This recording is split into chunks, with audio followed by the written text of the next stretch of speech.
नमस्कार, NDTV India देख रहे हैं आप। मैं हूं ताबिश हुसैन। दिल्ली के आबकारी घोटाले में कोर्ट ने मनीष सिसोदिया को 7 दिन की ईडी रिमांड पर भेज दिया है और ईडी ने राउज रेवेन्यू कोर्ट से 10 दिन की रिमांड मांगी थी। ईडी ने कोर्ट में दलील दी कि शराब नीति का फैसला ग्रुप ऑफ मिनिस्टर्स का बताया गया, लेकिन एक आदमी के अलावा किसी और को इसकी जानकारी नहीं थी। ईडी के मुताबिक पूरे सिंडिकेट का नेतृत्व विजय नायर कर रहा था। विजय नायर से ही कविता ने मुलाकात की थी और इसे लेकर ईडी ने कविता और विजय नायर के व्हाट्सएप चैट के स्क्रीनशॉट भी पेश किए। ईडी के मुताबिक होलसेल लाइसेंस पर कमीशन 5% से बढ़ाकर 12% किया गया और इस बढ़े हुए कमीशन को फाइनल ड्राफ्ट रिपोर्ट में डालने के लिए सिसोदिया ने ही अपने से वो कहा था। 6% बढ़े हुए कमीशन के बदले आम आदमी पार्टी नेताओं को 100 करोड़ रुपए मिले।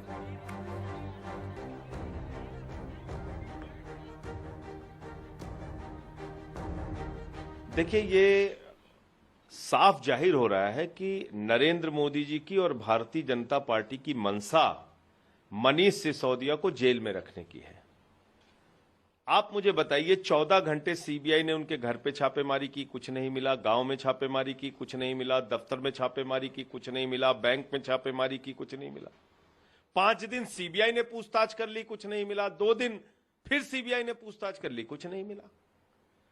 तब डांट पड़ी ईडी को कि अरे भाई, मनीष सिसोदिया तो बाहर आ जाएंगे, उनकी तो बेल लगी हुई है कल, ऐसे कैसे हो गया? तुरंत ईडी को सक्रिय किया गया। आप बताइए, 10 महीने से जो ईडी सो रही थी, अचानक उसको लगा कि अरे भाई, ये तो बाहर आ जाएंगे, इनको तुरंत गिरफ्तार करो। अरविंद केजरीवाल जी की वो जिस प्रकार से उन परेशान दिख रहे हैं, वो इसलिए नहीं दिख रहे कि मनीष सिसोदिया ईडी से भी गिरफ्तार हो गए। मुझे लगता है वो परेशान इसलिए दिख रहे हैं कि मनीष सिसोदिया की ओर सारे साक्ष्य अरविंद केजरीवाल की ओर इशारा कर रहे हैं। नौकरी के लिए कथित जमीन घोटाले के मामले में ईडी ने आज तेजस्वी यादव के साथ लालू प्रसाद यादव के करीबियों के 15 से 20 ठिकानों पर छापा मारा। आरजेडी ने इन छापों को लेकर केंद्र सरकार को जमकर घेरा। दिल्ली की न्यू फ्रेंड्स कॉलोनी में तेजस्वी यादव का आवास। यहां शुक्रवार सुबह करीब 8:30 बजे ईडी की टीम पहुंची और सर्च ऑपरेशन चलता रहा। वहीं लालू यादव की बेटी हेमा यादव से लेकर गाजियाबाद में रह रही उनकी बेटी रागिनी यादव के घर पर भी ईडी की टीम ने छापेमारी की। सीबीआई हो, ईडी हो, अब ये संस्थाएं हैं, इनके चरित्र को इतना धूमिल कर दिया है ना भाजपा ने। अब कोई कहता है कि फलाने के सर्च ऑपरेशन वहां हो रहा है तो कतई भरोसा नहीं होता। वो उनका है ही नहीं भाई, वो तो मजबूर है, वो किसी के स्क्रिप्ट लेकर के जा रहे हैं। आज लालू जी की बेटियों पर, स्वयं तेजस्वी जी हमारे डिप्टी सीएम के घर पर जाकर के सर्च कर क्या हासिल करने के लिए? एक बंद केस को खोल करके आपकी टीस है कि अगस्त के महीने में 2022 में जो सरकार गई ना, तो वो टीस आपने इन संस्थाओं के मध्य रख दिया।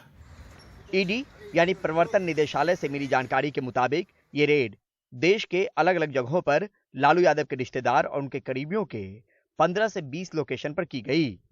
इसमें दिल्ली, यूपी, मुंबई और बिहार के इलाके शामिल हैं। इस बीच लालू यादव की बेटी रोहिणी आचार्य ने ट्वीट करके कहा कि यह अन्याय हम याद रखेंगे, सब याद रखा जाएगा। बहन के छोटे छोटे बच्चों ने क्या गुनाह किया है? गर्भवती भाभी ने क्या गुनाह किया है? क्यों सबको टॉर्चर किया जा रहा है? आज सुबह से सबको टॉर्चर किया जा रहा है। इन लोगों का गुनाह सिर्फ इतना ही है ना कि फासिस्ट और दंगाइयों के आगे कभी नहीं झुका लालू राबड़ी परिवार। तुम लोगों के इस अन्याय का जवाब वक्त आने पर मिलेगा। अब यह सब बर्दाश्त से बाहर है। घोटाला साबित करने के लिए सबूत जरूरी है और उसी सबूत की तलाश में ये छापेमारी है। ये दिल्ली में लालू प्रसाद यादव के बेटे तेजस्वी यादव का आवास है। परिवार हो, रिश्तेदार हो या फिर लालू यादव के करीबी, इस रेड में सभी रडार पर हैं। वहीं पटना के फुलवारी शरीफ इलाके में लालू यादव के करीबी और आरजेडी के पूर्व विधायक सैयद अबू दुजाना के घर पर भी ईडी की टीम शुक्रवार को पहुंची। कहा यह रेड आय से अधिक संपत्ति के मामले को लेकर है। जांच चल रही है या जांच खत्म हो गई है? कितने लोगों की टीम है? अभी कुछ नहीं पता। कितने लोगों की टीम है? कितने लोगों की? 4 लोगों की टीम। 4 टीम है या 4 लोगों की? 4 लोगों की। कौन सा मामला है? टाइम टेबल नहीं होती है। सुनिए एक मिनट, कौन साइड प्लीज। किस मामले में मामला क्या आ रहा है? मामला क्या है? मामला बता दीजिए। आय से अधिक संपत्ति का मामला चल रहा है और कुछ नहीं। आय से अधिक संपत्ति। मगर इस छापे को रेलवे में नौकरी के लिए कथित जमीन घोटाले से जोड़कर भी देखा जा रहा है। ये कथित घोटाला 2004 से 2009 के दौरान लालू प्रसाद यादव के रेल मंत्री रहने के दौरान हुआ बताया जाता है। अब बिहार में राजद की सरकार में सहयोगी जदयू भी इसको पॉलिटिकल बता रही है। 2008 में जब यह मामला उठा था तो यह मामला सीबीआई को गया था जांच के लिए। सीबीआई ने इसकी प्रारंभिक जांच करके कोई साक्ष्य नहीं पाया था और सीबीआई ने इसको फाइल को बंद कर दिया था। दूसरी बार जब सुश्री ममता बनर्जी भारत की रेल मंत्री बनी थी, उन्होंने भी इस मामले को सीबीआई को भेजा था और उसके बाद भी सीबीआई ने कोई साक्ष्य उपलब्ध नहीं है ये कह के इस मामले को बंद कर दिया। अब अचानक जब नीतीश कुमार जी महागठबंधन में शामिल हो गए और राष्ट्रीय जनता दल ने इसका तहे दिल से भरपूर स्वागत किया, तो उसके बाद इसमें कहां से साक्ष्य मिल गया भाई? आपका कहने का मतलब यह है कि लालू यादव या राबड़ी देवी या उनका परिवार आप लोगों के साथ राजनीतिक गठबंधन का खामियाजा उठा रहा है? स्वाभाविक तौर पर बिहार में जो महागठबंधन बना उसका खामियाजा है। इस कथित घोटाले में सीबीआई ने सोमवार को पहले राबड़ी देवी से पूछताछ की थी, फिर उसके अगले ही दिन दिल्ली के मीसा भारती के आवास पर लालू यादव से भी सीबीआई ने पूछताछ की थी। अब ईडी ने पहली बार इस मामले में बड़े स्तर पर रेड को अंजाम दिया है। बिहार से मनीष कुमार के साथ दिल्ली से परिमल कुमार, एनडीटीवी इंडिया। पुलवामा के शहीदों की पत्नियों के धरने को लेकर राजस्थान में बीजेपी और कांग्रेस आमने सामने है। राजस्थान सरकार ने 10 दिनों से जारी इस धरने को कल देर रात जबरन खत्म करा दिया। पुलिस ने शहीदों की पत्नियों से मिलने जा रहे किरोड़ी लाल मीणा को आज हिरासत में ले लिया और जिन शहीदों की पत्नियों के बच्चे नाबालिग हैं वो अपने रिश्तेदारों को नौकरी देने की मांग यहां पर कर रही हैं, लेकिन गहलोत सरकार इसे शहीदों के बच्चों के साथ नाइंसाफी बता रही है। पुलवामा में शहीद हुए सीआरपीएफ जवानों की पत्नियों का धरना अब राजनीतिक टकराव का बिंदु बन चुका है। पुलिस ने देर रात जबरन धरना बंद कराया। इसका नेतृत्व कर रहे भाजपा सांसद डॉक्टर किरोड़ी लाल मीणा के समर्थकों को हिरासत में लिया और शुक्रवार सुबह एक शहीद के घर जा रहे बीजेपी सांसद डॉक्टर मीणा को हिरासत में ले लिया। जब उन्होंने पुलिस के साथ हाथापाई में चोट आने की शिकायत की तो उन्हें अस्पताल पहुंचाया। सबसे बड़ी बात है कि मुख्यमंत्री जी मिलने को भी तैयार नहीं है। वो अब कानून की गुहार लगा रहे हैं, समझा रहे हैं सबको। रक्षा मंत्री जी ने, केंद्र के रक्षा मंत्री जी ने उनको फोन करके आग्रह कर दिया है कि आप मिलिए, परिवारों से मिल लीजिए, लेकिन नहीं। पॉलिसी में कोई चेंज की आवश्यकता है तो देखिए 1 मिनट में एक व्यक्ति की डिमांड में पॉलिसी में चेंज नहीं हो सकता है। पूरे बैठ करके सब लोगों की राय लेकर के इसको देखना पड़ेगा कि अगर हम पॉलिसी में कोई चेंज करते हैं तो उसका दुष्परिणाम आगे चल करके कहीं ऐसा तो नहीं हो कि लोग ये कहेंगे कि ये क्या कर दिया। बाकी ऐसी बात नहीं है, उनसे बात करने को तैयार हैं, सम्मान करना चाहिए और जिस तरीके से थोड़ा बहुत पुलिस की तरफ से जो भी कुछ हुआ है मैं समझता हूं कि वो नहीं होना चाहिए। पुलवामा में शहीद हुए जवानों की पत्नियां मांग कर रही थी कि बच्चे की जगह उनके देवर को नौकरी मिलनी चाहिए। एक की मांग थी कि घर के सामने की सड़क चौड़ी की जाए और एक और का कहना था कि पति की मूर्ति लगाई जाए और शहीद के नाम पे गांव में विद्यालय हो। राजस्थान सरकार के प्रतिनिधि मंडल से बातचीत के बाद सभी मांगे मंजूर हो गई, लेकिन मुख्यमंत्री अशोक गहलोत ने एक सवाल किया कि शहीद के बच्चे का हक किसी रिश्तेदार को देना कितना उचित है। अगर बच्चा नाबालिग है तो उसके बालिग होने तक उसके लिए सरकारी नौकरी सुरक्षित रखी जाती है। मुख्यमंत्री ने यह भी बताया कि कारगिल पैकेज के तहत शहीद की पत्नी को 25 लाख रुपए और एक हाउसिंग बोर्ड का मकान या 25 बीघा जमीन मिलती है। अगर वो जमीन नहीं लेती है तो 50 लाख का मुआवजा है, 5 लाख शहीद के माता पिता को दिए जाते हैं और शहीद के बच्चे को नौकरी मिलती है। लेकिन नौकरी के सवाल को लेकर बातचीत सफल नहीं हुई और शहीद की पत्नियों ने मुख्यमंत्री को मिलने का प्रयास भी किया, लेकिन उन्हें पुलिस ने रोका।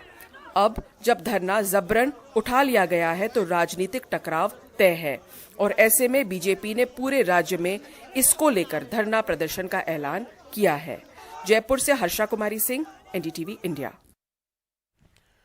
केरल का कोची शहर पिछले कई दिनों से गैस चैम्बर में तब्दील हो गया है। कोची के ब्रह्मपुरम वेस्ट प्लांट में 2 मार्च को भीषण आग लगी थी, जिस पर अब तक काबू नहीं पाया जा सका है। इसके चलते हुए कोची में जहरीला धुआं जो है वो छा गया है और इस वजह से कोची में लॉकडाउन जैसे हालात हो गए हैं। केरल सरकार ने एडवाइजरी जारी कर कहा है कि जॉगिंग और व्यायाम के लिए लोग बाहर ना निकलें।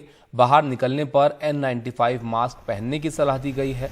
कोची में छाए जहरीले धुएं से लोगों को सांस लेने में तकलीफ हो रही है। इसके साथ आंखें और गले में भी जलन हो रही है और कोची में लगी आग को बुझाने में फायर ब्रिगेड की 200 से ज्यादा गाड़ियां लगी हुई हैं। इसके साथ ही वायुसेना के हेलीकॉप्टर भी आग को बुझाने में जुटे हुए हैं। जहरीले धुएं के चलते एर्नाकुलम और कोची के आसपास स्कूल कॉलेज को बंद कर दिया गया है।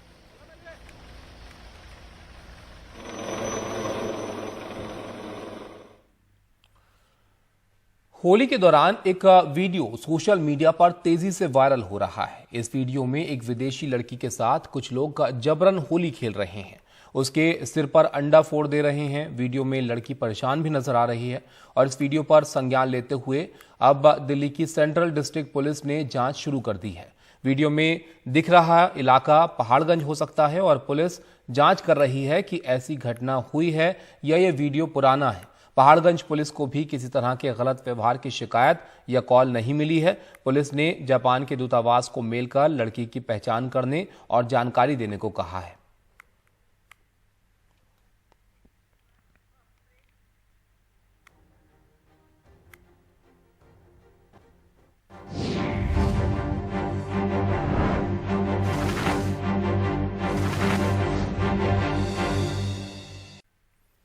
ऑस्ट्रेलियाई पीएम एंथनी एल्बनीज के साथ द्विपक्षीय बातचीत में पीएम मोदी ने ऑस्ट्रेलिया में हिंदू मंदिरों में तोड़फोड़ और दीवारों पर लिखने पर चिंता जाहिर की और ऑस्ट्रेलिया ने आश्वस्त किया कि इस पर कार्रवाई होगी।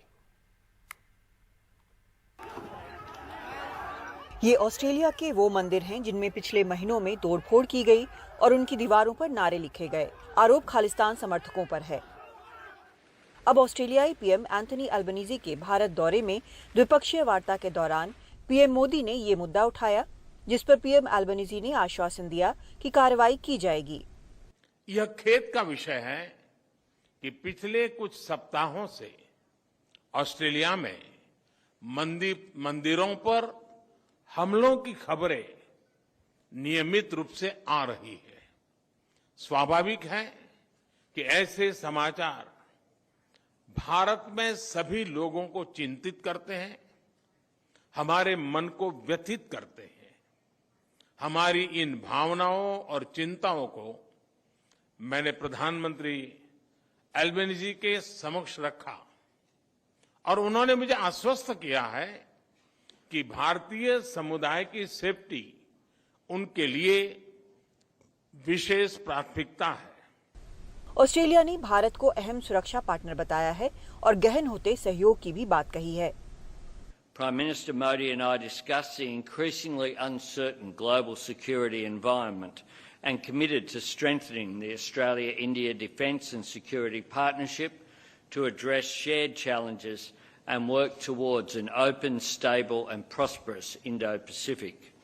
I welcome increased defence information sharing between Australia and India, including in the maritime domain.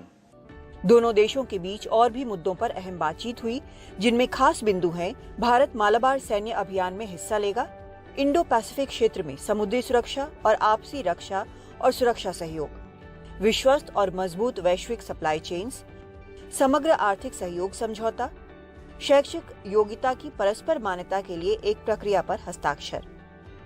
PM Modi ने ऑस्ट्रेलियाई पीएम के मई में ऑस्ट्रेलिया में होने वाले क्वाड बैठक का न्योता भी स्वीकार किया है।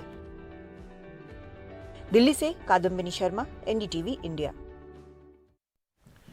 शी जिनपिंग के तीसरी बार चीन के राष्ट्रपति बनने पर आज मोहर लग गई। चीन की राजधानी बीजिंग के great hall of the people में हुई औपचारिक वोटिंग में शी जिनपिंग को फिर से राष्ट्रपति के तौर पर नियुक्त किया गया। इस औपचारिक वोटिंग में 2952 वोट डाले गए। सभी 2009 952 वोट वैध पाए गए और वो सभी वोट जो हैं वो शी जिनपिंग को मिले, यानी कम्युनिस्ट पार्टी के किसी नेता ने उनके विरोध में एक भी वोट नहीं किया। शी जिनपिंग ने शपथ लेने के बाद चीन को ताकतवर, खुशहाल और महान सोशलिस्ट देश बनाने का वादा किया। शी जिनपिंग 2013 में पहली बार राष्ट्रपति बने थे। 2018 में उन्हें दूसरी बार राष्ट्रपति चुना गया। चीन में कोई भी 2 बार से ज़्यादा राष्ट्रपति पद पर नहीं रह सकता, इसलिए 2018 में जिनपिंग ने इस नियम को ही खत्म कर दिया। मिडिल ईस्ट से बड़ी खबर आपको बताते हैं। यहां पर लंबे समय से दुश्मन ईरान और सऊदी अरब ने राजनयिक संबंधों को फिर से शुरू करने पर सहमति जता दी है।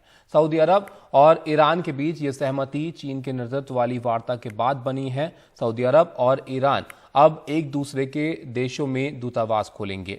दोनों ही देशों ने अपनी अपनी स्टेट मीडिया के जरिए इसका ऐलान किया। सऊदी अरब ने 2016 में ईरान के साथ राजनयिक संबंध खत्म कर दिए थे। दोनों ही देशों के पड़ोसी इराक ने अप्रैल 2021 से ईरान और सऊदी अरब के बीच कई दौर की वार्ता की मेजबानी की थी। बीते हफ्ते ब्रिटेन के दौरे पर गए राहुल गांधी लगातार सुर्खियों और विवादों में रहे। एक के बाद एक उनके बयानों पर सवाल उठते रहे। पहले उन्होंने ये कहा कि भारतीय लोकतंत्र टूट के कगार पर है और इस पर यूरोप और अमेरिका को ध्यान देना चाहिए। अगले दिन उन्होंने अपने ही बयान पर पलटी मारते हुए कहा कि यह भारत का अंदरूनी मामला है। जब उन्होंने ये इल्जाम लगाया कि संसद में अक्सर उनका माइक काम नहीं करता है, तो उपराष्ट्रपति जगदीप धनखड़ ने उनको आड़े हाथों लेते हुए कहा कि अगर उनका माइक काम नहीं करता तो 50 मिनट तक उनकी बात पूरा देश कैसे सुन लेता है। इतना ही नहीं, राहुल गांधी ने आरएसएस को फासिस्ट बताते हुए उसकी तुलना मुस्लिम ब्रदरहुड से कर दी और इस पर भी उन्हें बीजेपी की ओर से तीखा प्रहार झेलना पड़ा। बीजेपी ने कह दिया कि राहुल गांधी ने विदेशों में देश को बदनाम करने का ठेका ले रखा है।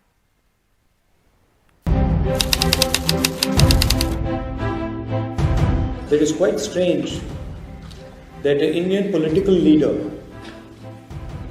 can give a talk in Cambridge University, Harvard University, but he can't give a talk in India, in a university in India. And the reason is that our government simply does not allow any idea of the opposition, any concept of the opposition to be discussed. It's a fact. It's shameful, but it's true. And this is not the India that all of us are used to.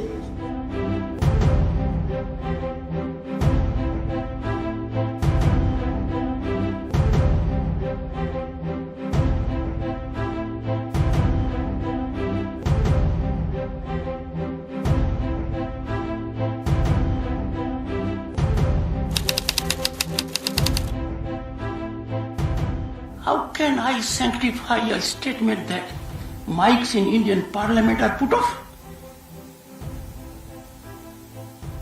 How dare anyone pick up courage to say so? Anyone who says so inside the country or outside, that in the Indian Parliament mics are put off, is an affront to the nation.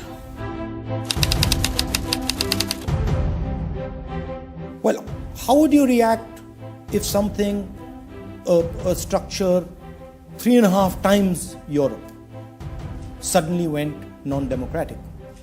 Right? That's happened already. That's not something that is going to happen in the future. That's already happened. But there's no reaction. And if we're talking about Europe, that's the thing that shocks me.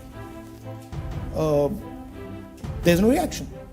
So the surprising thing is that the so-called defenders of democracy, which are the United States, European countries, seem to just be oblivious that a huge chunk of the democratic model has come undone, right? Which is a real problem. लेकिन एक बड़ा सवाल आज हमें Congress party से पूछना है, उनके अध्यक्ष खड़गे साहब से पूछना है और राहुल गांधी की माताजी सोनिया गांधी जी से पूछना है। क्या कहा राहुल गांधी जी ने? कि यूरोप और अमेरिका को भारत में लोकतंत्र को बचाने के लिए इंटरफेयर करना चाहिए। ये उनके शब्द है ना। You've spoken about democracy in trouble. You spoke about it just now, you spoke about it yesterday, and you expressed some surprise at the fact that Western European countries don't seem to have noticed that large chunks of democracy were falling away. What would you like London, Paris, Berlin, all the other capitals, the governments and the people to do about this? No, look, first of all, it's our problem, right? It's an internal problem. It's an Indian problem, and the solution is going to come from inside. It's not going to come from outside. मुझे लगता है अपनी नाकामियों को छिपाने के लिए एक सुनियोजित तरीके से विदेशी सरजमीन से राहुल गांधी जी ने भारत को बदनाम करने का ठेका ले रखा है। उनकी भाषा, उनके विचार, उनकी कार्यशैली सब कुछ संदिग्ध सी है, और अगर ये पहला समय नहीं, ये बार बार राहुल जी ने किया है। What has happened is that the Chinese have entered our territory, killed our soldiers, and the Prime Minister has denied it. That's the problem. Everybody knows that. Journalists are intimidated, they're attacked, they're threatened, and the journalists who toe the line of the government are rewarded. So this is the new idea of India. The BJP wants India to be silent.